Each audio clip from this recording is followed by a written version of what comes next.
हम जो भी कर्म करते हैं उसका फल हमें अवश्य मिलता ही है। आप उस फल से भाग नहीं सकते। भागने की कितनी भी कोशिश कर लो पर वह फल आपको भुगतना ही पड़ेगा। इसके बिना कर्म शांत ही नहीं होता। हम कितने भी अच्छे बुरे कर्म कर ले उसका फल हमारे साथ ही रहता है। चाहे वह हमें देर से ही मिले लेकिन मिलता जरूर है। अगर हम बुरे कर्म को छुपाने के लिए दुनिया की कोर्ट से अच्छे वकील को रोककर बच जाते हैं, लेकिन कुदरत की कोर्ट से कैसे बचोगे? वहां पर किसी भी वकील की बहस नहीं चलती और ना ही किसी की सिफारिश चलती है। मनुष्य को अपने कर्मों का फल कैसे भोगना पड़ता है? मनुष्य को अपने कर्मों का फल कैसे भोगना पड़ता है? कुदरत ने बनाए कर्म के नियम, कुदरत ने जो कर्म के नियम बनाए हैं उसमें कोई गलती नहीं होती है। कोई भी कर्म करो उसका फल हमें मिलता ही है। कर्म के नियम में किसी भी वकील या फिर जज की सिफारिश नहीं चलती है। जब तक हमारे पुण्य कर्म का फल हमारे साथ है तब तक सही है, लेकिन हम जो गलत कर्म या दुष्ट कर्म करते हैं वह तो वक्त आने पर ही फल देता है। इसलिए कर्म करने से पहले हमें सोचना चाहिए। कर्म हो जाए इसके बाद उसके फल से भागना व्यर्थ है। हम जो भी कर्म करते हैं उसका फल पाने के लिए तैयार रहना चाहिए। कई कर्म ऐसे होते जो हंसते हंसते किए हो लेकिन उसका फल रोते रोते भुगतना पड़ता है। राजा परीक्षित को कर्म का फल। राजा परीक्षित एक महाज्ञानी, विद्वान और संस्कारी राजा थे, लेकिन उनसे एक महान पाप हो गया था। क्रोध के आवेश में आकर उन्होंने एक निरपराधी ऋषि के गले में मरा सांप पहना दिया था। राजा घर आए शांत होते ही उनको उनके दुष्कृत्य का एहसास हुआ और पछताकर कहने लगे कि मुझसे कितना भयंकर पाप कर्म हो गया। अब वह समय तो वापस नहीं आ सकता, तो राजा परीक्षित को उस कृत्य का फल तो भुगतना ही पड़ेगा। परीक्षित एक बड़े राजा थे। उन्होंने अपनी सत्ता का कभी भी दुरुपयोग नहीं किया था। परीक्षित राजा ने अपनी भूल का स्वीकार किया और खुद को दंड करने के लिए कहा कि मेरा बल, समृद्धि सब कुछ ब्राह्मण ऋषि के क्रोधाग्नि में जल जाए, जिससे मेरे दिमाग में किसी को दुख या क्षति पहुंचाने का विचार ना आए। राजा परीक्षित अपने पापों का फल भुगतने के लिए तैयार थे। उन्होंने कभी भगवान से कोई सिफारिश नहीं की और ना ही अपने राजा होने का घमंड किया। उन्होंने तो भगवान से अपने पापों का दंड मांगा, जिसके उदाहरण से भविष्य में कोई राजा क्रोध के आवेश में या फिर अपने राजाशाही के घमंड में आकर ऐसा दुष्कृत्य नहीं करे। इस प्रकार राजा परीक्षित अपने कर्म से भागे नहीं और परिणाम भुगतने के लिए तैयार रहे। वह भागने की कोशिश करते तो भी कर्म अपना फल दिए बिना नहीं छोड़ता। कर्म वैसा फल की कहानी कई साल पहले की बात है। एक शहर में एक जज रहते थे। वे नागर ब्राह्मण कुल के थे और वे खुद भी कठोर वेदंती और कर्म के कानून के अभ्यासी थे। एक बार वे जज सुबह में टहलने निकले थे।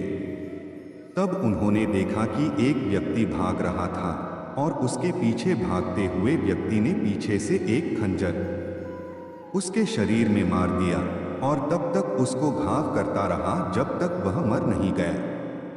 यह घटना जज साहब ने अपनी आंखों से देखी। खूनी भाग गया था। उस खूनी को जज साहब ने ठीक तरह से देखा था।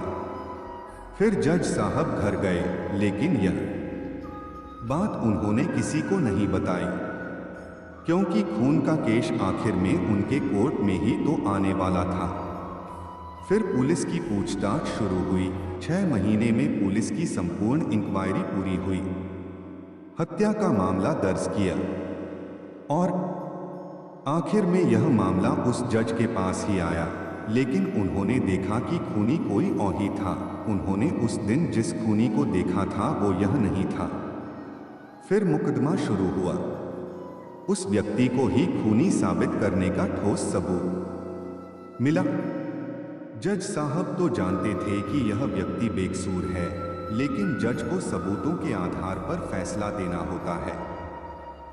उसमें न्यायाधीश के अपने खुद के आधार पर उसको बेकसूर नहीं कहा जाता। इसलिए उस निर्मित प्रतिवादी को पूरे सबूतों के साथ खूनी करार किया गया। लेकिन जज साहब एक वेदंती और कुदरत के कर्म के नियम के पक्के अभ्यासी थे। उनको पता था कि असली खूनी घूम रहा है और एक निर्दोष को सजा हुई है। इसलिए उन्होंने फांसी की। सजा सुनाने से पहले नकली खूनी को अपने चैम्बर में बुलाया। जज साहब के पास जाते ही वह नकली प्रतिवादी रो पड़ा और कहने लगा कि मैं निर्दोष हूं, मैंने खून नहीं किया है। पुलिस को असली खूनी पकड़ में नहीं आया तो उन्होंने मेरे पुराने गुनाहों के आधार पर मुझे पकड़ लिया और मेरे खिलाफ सबूत खड़े करके मुझे कोर्ट में खूनी साबित किया गया है। तब जज साहब ने कहा कि यह हकीकत मैं जानता हूं, तुम बेकसूर हो। मैंने खूनी को अपनी आंखों से देखा था, लेकिन मैं इस मामले को कानूनी रूप से नहीं ला सकता क्योंकि कानून सबूतों पर आधारित होता है। सबूत पूरी तरह से तुम्हारे खिलाफ है, इसलिए मैं तुम्हें कानूनी तौर पर खूनी साबित करके फांसी की सजा सुनाने वाला हूं। लेकिन कुदरत के नियम में कहीं कुछ गलत तो नहीं हो रहा है ना? इस बात को सुनिश्चित करने के लिए मैं तुम्हें अकेले में एक सवाल पूछता हूं। इस बात का तुम मुझे बिल्कुल सही जवाब देना। मेरा सवाल यह है कि क्या तुमने भूतकाल में किसी का खून या फिर उतना ही बड़ा कोई अपराध किया है? झूठे आरोपों में फंसे व्यक्ति ने अपना सिर झुकाकर कहा कि मैंने भूतकाल में 2 खून किए थे, लेकिन मैंने उस समय पुलिस वाले को बहुत सारे पैसे दिए थे, इसलिए मैं निर्दोष साबित होकर छूट गया था। लेकिन इस केस में मैं सच में बेकसूर हूं, फिर भी सजा मिल रही है। जज साहब को समझ में आ गया कि भगवान के कर्म के नियम में कोई चूक नहीं है। पहले 2 खून के समय उसके पुण्य कार्य का फल चल रहा होगा, इसलिए उसका क्रियमाण कर्म ने फल देने में देर लगाई और कर्म संचित हुए। अब जब पुण्य खत्म हुआ होगा तो पहले के 2 खून के फल के रूप में संचित हुए कर्म ने इस बार प्रारब्ध रूप से बेकसूर होने पर भी उसे फांसी की सजा दी।